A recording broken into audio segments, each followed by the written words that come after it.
आप सभी लोगों का एक बार फिर से बहुत-बहुत स्वागत है। दोस्तों, हम में से ऑलमोस्ट सभी लोगों ने सुना होगा कि जिम जाने से ये फ़ायदा होता है, वेट लॉस होता है, स्किन अच्छी रहती है, तमाम तरह के बहुत सारे फ़ायदे सुने होंगे। और आजकल तो सोशल मीडिया पर आप लोगों ने देखा होगा, स्पेशली जो भी लोग बच्चे हैं, टीनेजर्स हैं, जो एडल्ट्स हैं, सोशल मीडिया पे वो प्लेयर्स को देखते हैं, बॉडी बिल्डर्स को देखते हैं या इन्फ्लुएंसर्स को देखते हैं कि वाओ! जिम जा रहे हैं, बॉडी बना रहे हैं, पैसे कमा रहे हैं उसके ज़रिए। ये सारी चीज़ें आप देखते हैं, तो हम में से बहुत सारे लोग जो हैं इस चीज़ को लेकर इन्फ्लुएंस हो जाते हैं। बट मैं आपको बताना चाहता हूँ कि जिम जाने के कुछ पोटेंशियल साइड इफ़ेक्ट्स भी हो सकते हैं, जैसे कि आपको हेयर फॉल हो सकता है, जैसे कि आपकी बॉडी में जो दोष होते हैं, हमारी बॉडी में आयुर्वेदिक दोष होते हैं, वात, पित्त, कफ, ये इम्बैलेंस हो सकते हैं, आपको स्ट्रेच मार्क्स हो सकता है, आपको मस्कुलर पेन हो सकता है, आपको जॉइंट्स पेन हो सकता है, जैसे तमाम तरह के मेजर और माइनर प्रॉब्लम्स या फिर इंजुरीज़ या प्रॉब्लम्स होने के चांसेस हैं। तो आज की इस वीडियो में हम ये समझने की कोशिश करते हैं कि जिम जाने के क्या-क्या साइड इफ़ेक्ट्स हैं एंड उसके लिए क्या सॉल्यूशंस हैं। एक चीज़ याद रखिए, मैं ये नहीं कह रहा हूँ कि जिम नहीं जाना चाहिए। इस वीडियो को ज़रूर देखिएगा, अच्छे से समझिएगा, फिर अपना डिसीजन आप खुद लीजिएगा। आइए शुरू करते हैं। वीडियो में आगे बढ़ने से पहले मैं एक बहुत ही इंपॉर्टेंट चीज़ आप सभी लोगों को बताना चाहूँगा। इस वीडियो में जो भी चीज़ मैं आपको बताने वाला हूँ, तो मेरे माइंड में एक पर्सन है और वो पर्सन है नॉर्मल पर्सन, एक नॉर्मल ह्यूमन बीइंग।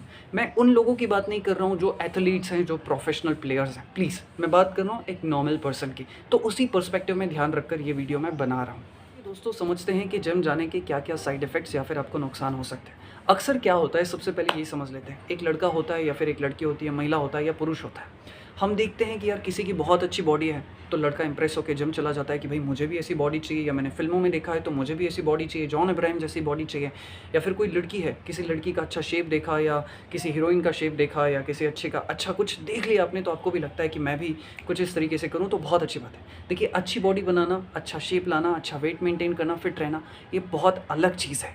लेकिन इस चक्कर में जिम जाकर अपनी बॉडी को, मसल्स को ज़्यादा से ज़्यादा तोड़ना, ये सही तरीका नहीं है। अक्सर क्या होगा कि आप जिम में जाएँगे और आप कहेंगे कि मुझे मसल्स बनानी है, तो आपका ट्रेनर क्या कहेगा आपको, वो ट्रेनिंग कराते जाएगा, फिर वो आपको कहेगा और वेट बढ़ाओ, डंबल 5 का लगाया था, अब वो 10 का करो, 7 का करो।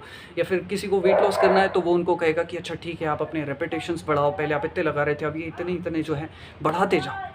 ये सब करना बहुत अच्छी बात है, बट अगर आप कुछ बेसिक प्रिंसिपल्स को फॉलो नहीं करते हैं, तो आपको बहुत सारे नुकसान हो सकते हैं। एक-एक करके सारे नुकसान को शॉर्ट में समझाने की कोशिश करता हूँ। पहली प्रॉब्लम जिसको ऑलमोस्ट बहुत सारे लोग नज़रअंदाज करते हैं, स्पेशली जो भी लोग जिम जाते हैं, वो है जॉइंट्स की प्रॉब्लम। जॉइंट्स की प्रॉब्लम बहुत ही खतरनाक प्रॉब्लम है मेरे हिसाब से, जो कि जिम से सबसे ज़्यादा कनेक्टेड है। अगर आप जिम जा रहे हैं, बहुत अच्छी बात है अगर आप अच्छा पोस्चर मेंटेन कर रहे हैं। लेट्स सपोज़ अगर कोई पर्सन है स्क्वाट्स कर रहा है, अच्छी बात है स्क्वाट्स करना, आपके लेग्स अच्छे बनेंगे, आपके ओवरऑल बॉडी में अच्छा स्ट्रक्चर आएगा। बट जैसे-जैसे अगर आप वेट बढ़ाते जा रहे हैं, वैसे-वैसे आपकी जॉइंट्स पर प्रेशर बढ़ता जा रहा है एंड उसकी वजह से आने वाले टाइम में अगर आप लगातार प्रॉपर्ली मेंटेन नहीं कर पा रहे हैं चीज़ों को, सही तरीके से आपने ऑयल, लुब्रिकेशंस, ये सारी चीज़ें मेंटेन नहीं कर पाए, तो आने वाले टाइम में आपको बहुत जल्दी जॉइंट्स की प्रॉब्लम हो सकती है। आपके जो घुटने हैं, वो धीरे-धीरे करके खराब हो सकते हैं। मैं ये नहीं कहूँगा कि जिम करने से नुकसान होता है, ट्राई टू अंडरस्टैंड। अगर आप अपनी कैपेसिटी से ज़्यादा कर रहे हैं, अच्छी न्यूट्रिशन को मेंटेन नहीं कर पा रहे हैं, तो उस वजह से आपको ये प्रॉब्लम हो सकती है। और एक चीज़ और याद रखिए, अगर आप लंबे समय तक जिम करते रहते हैं कंटिन्यूअसली, तो आपको डेफिनेटली नुकसान होना है। आप कितने भी 80s और 90s के बॉडी बिल्डर्स को देख लीजिए, जितने भी 80s 90s के बॉडी बिल्डर्स हैं, ऑलमोस्ट 70% जो बॉडी बिल्डर्स हैं वो चेयर पर हैं, व्हील चेयर पर हैं। क्यों? क्योंकि उनके घुटने खराब हो चुके हैं। मैं ये नहीं कह रहा हूँ कि सबके साथ ही problem, but maximum of the people, उनके घुटने या फिर उनके जॉइंट्स में उनको कुछ ना कुछ प्रॉब्लम्स हैं। तो अगर आप ज़्यादा से ज़्यादा वेट लिफ्ट कर रहे हैं, सही तरीके से नहीं कर पा रहे हैं, न्यूट्रिशन फुलफिलमेंट नहीं कर पा रहे हैं, तो पहला नुकसान डेफिनेटली आपको ये हो सकता है। दूसरा प्रॉब्लम ये हो सकता है कि आपको मसल ब्रेकडाउन हो सकता है। बहुत सारे लड़के जो हैं जिम जा रहे हैं, भाई मुझे मसल्स बनानी है, बाइसेप्स कर्ल लगा रहे हैं, अलग-अलग एक्सरसाइज कर रहे हैं। अगर आप न्यूट्रिशन फुलफिलमेंट नहीं कर पा रहे हैं प्रॉपर तरीके से, आपको पता नहीं है या फिर किस तरीके से आपको ट्रेनिंग करनी है, बस यूट्यूब पे कोई वीडियो देख ली, किसी का वो वीडियो देख लिया, समझ लिया या कहीं से डाइट ले ली और करना शुरू कर दिया, तो आपको मसल ब्रेकेज की प्रॉब्लम हो सकती है, जिसकी वजह से लॉन्ग टाइम तक आपको मसल्स में पेन बना रह सकता है एंड फिर आप अपने काम पर फोकस नहीं कर पाएंगे, आप वीक फील करेंगे और इसकी वजह से आपका इम्यूनिटी भी धीरे-धीरे लो होता जाएगा। और सबसे important reason, as per Ayurveda हमारी बॉडी 3 तरह के दोषों से मिलकर बनी होती है, वात दोष, पित्त दोष और कफ दोष।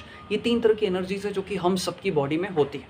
अगर ये एनर्जीज़ इक्वल मात्रा में है तो बहुत अच्छी बात है, लेकिन अगर ये एनर्जीज़ ऊपर-नीचे होती है चाहिए, किसी की बॉडी में वात दोष इम्बैलेंस हो गया यानी कि बढ़ गया, या कफ दोष बढ़ गया या पित्त दोष बढ़ गया, तो उसकी वजह से आपको बहुत सारी दिक्कत या बीमारियाँ होती हैं। जब आप एक्सेस ऑफ जिम कर रहे हैं, कंटिन्यूसली रेगुलर बेसिस पर जिम जा रहे हैं, रेगुलर बेसिस पर मैं कह रहा हूँ, ध्यान से मैं यहाँ पे वर्ड अपना फिर भी मार्क कर रहा हूँ, रेगुलर बेसिस पर अगर आप कंटिन्यूसली जिम जा रहे हैं, तो स्पेशली जो भी लोग वात दोष होते हैं, जिनकी बॉडी में वात दोष बढ़ा होता है या पित्त दोष बढ़ा होता है, ऐसे लोगों की कंटिन्यूसली बॉडी में पेन बना रह सकता है, क्योंकि उनके लिए हाई इंपैक्ट एक्टिविटीज़ उनकी बॉडी को ज़्यादा सूट नहीं करती है।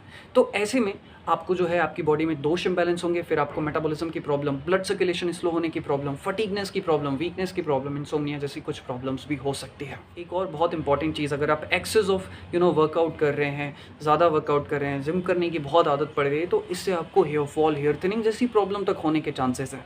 Last but not the least very important point, अगर आप जिम जा रहे हैं, डेफिनेटली अक्सर 90% तो आप जाएंगे तो आपको जो आपका कोच है वो ये कहेगा कि प्रोटीन की मात्रा बढ़ाओ। मैं ये नहीं कह रहा हूँ कि प्रोटीन गलत है, बट द थिंग इज़ कि अगर आप ज़्यादा मात्रा में प्रोटीन लेते हैं तो इसके डेफिनेटली आपको साइड इफेक्ट्स हो सकते हैं, आपको मेटाबॉलिज्म की प्रॉब्लम हो सकती है, कॉन्स्टिपेशन की प्रॉब्लम हो सकती है, डाइजेशन से रिलेटेड बहुत सारी प्रॉब्लम हो सकती है, एंड तमाम तरह की जो है प्रॉब्लम हो सकती है। आपको कितना ग्राम प्रोटीन खाना है, एक मेल के हिसाब से देखा जाए तो ये हाइट टू हाइट वेरी कर सकता है, बट मैं एक 5 फुट या 5 फुट 6, 7, 8 इंच के हाइट के हिसाब से बात करूं तो आपको 40-50 gram protein is more than enough, and females के लिए 35 to 40 gram protein is definitely enough. अब हाँ, किसी को वेट लॉस करना है तो 5-10 ग्राम बढ़ा सकता है, किसी को वेट गेन करना है या मसल गेन करना है तो वो 5-10 ग्राम बढ़ा सकता है या घटा सकता है। आई होप कि आप सभी लोगों को समझ में आ रहा है। तो ये मेन चीज़ है। अब जाते ही बराबर वो आपको अगर प्रोटीन सप्लीमेंट्स रिकमेंड कर दे, पर सर्विंग में आपको 25 ग्राम 30 ग्राम प्रोटीन मिल रहा है, तो हर किसी की कैपेसिटी नहीं होती है कि वो इतना प्रोटीन डाइजेस्ट कर पाए, और इसकी वजह से अगर आप ज़्यादा प्रोटीन भी लेते हैं तो आपको नुकसान हो सकता है। तो प्रोटीन सप्लीमेंट्स लेने के मैं खिलाफ नहीं, बट आपकी बॉडी को कितनी ज़रूरत है उस चीज़ को समझते हुए आप आगे बढ़िए, तो ये आपके लिए ज़्यादा बेहतर है। आप में से बहुत सारे लोग, मुझे पता है कि मुझे क्रिटिसाइज़ करेंगे, बट इट डजेंट मैटर। जो चीज़ सही है, जो चीज़ अच्छी लगती है, जो हमने इतने 6-7-8 सालों में जो फिटनेस के करियर को समझा है, डीपली जाके समझा है, वो मैंने आपके सामने रखने की कोशिश किया।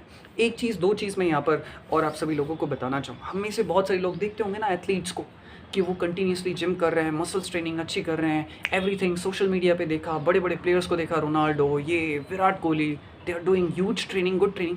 आप समझने की कोशिश करो कि उनका काम ही है खेलना, ये उनका प्रोफेशन है। आप उनके प्रोफेशन को अपना प्रोफेशन समझने की कोशिश मत करो कि उनके पास ये बॉडी है तो मेरे पास भी आ जाए, ऐसे कट्स हैं तो मेरे पास भी आ जाए, या कोई लड़की कहे कि यार ऐसी बॉडी जो है मुझे चाहिए। ये करने की ज़रूरत नहीं है, ये उनका पेशा है। वो सुबह 3-4 घंटे ट्रेनिंग करते हैं, शाम को 3-4 घंटे ट्रेनिंग करते हैं, 8-9 घंटे की वो अच्छी नींद ले रहे हैं। उनकी डाइट ऑलमोस्ट हर हफ्ते या 2-3 हफ्तों में या उनके गोल्स के मुताबिक चेंज होते रहती है। तो उनके पास एक्सपर्ट्स हैं, ढेरों एक्सपर्ट्स हैं जो उनको गाइड कर रहे हैं, समथिंग कर रहे हैं, उनका प्लान चेंज कर रहे हैं, उनका एक्सरसाइज प्लान चेंज कर रहे हैं। तो आप उनको देखकर ये मत सोचो कि अरे यार विराट कोहली ये एक्सरसाइज कर रहा है तो मैं भी कर लूँ, या कोई लड़की जो है एक्ट्रेस है ये ट्रेनिंग कर रही है, या कोई लड़की एथलीट है ये ट्रेनिंग कर रही है तो मैं भी कर लूँ। आप उनको देखकर इन्फ्लुएंस मत होइए, ये उनका प्रोफेशन है, ये उनका प्रोफेशन है।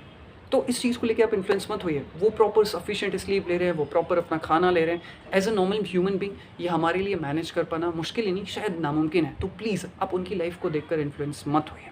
तो और एक और बहुत इंपॉर्टेंट चीज़ कि हमारी बॉडी को, साइंस भी ये चीज़ कहता है कि हमारी बॉडी को रिकवर होने के लिए 45 to 48 आवर्स का टाइम लगता है। इसका मतलब ये होगा कि अगर आप हफ्ते में 2 से 3 बार भी जिम कर लोगे तो मोर देन इनफ है। और वैसे भी मैं आपको एक चीज़ बताना चाहता हूँ, फिटनेस सिर्फ आपकी स्ट्रेंथ पर डिपेंड नहीं करता है। फिटनेस के 5 फैक्टर्स होते हैं, स्ट्रेंथ, एंड्योरेंस, पावर, फ्लेक्सिबिलिटी और एजिलिटी। ये पांचों फैक्टर्स को मेंटेन करना ज़रूरी है, सिर्फ स्ट्रेंथ ट्रेनिंग से काम नहीं चलेगा, ठीक है।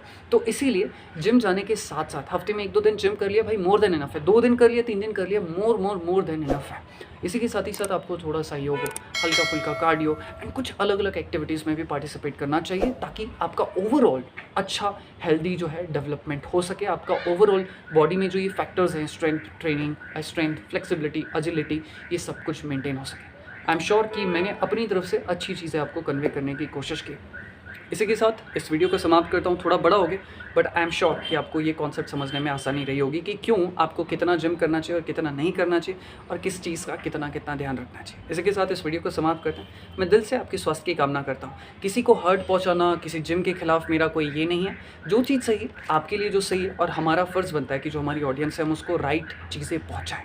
तो इसी के साथ इस वीडियो को समाप्त करते हैं। Thank you.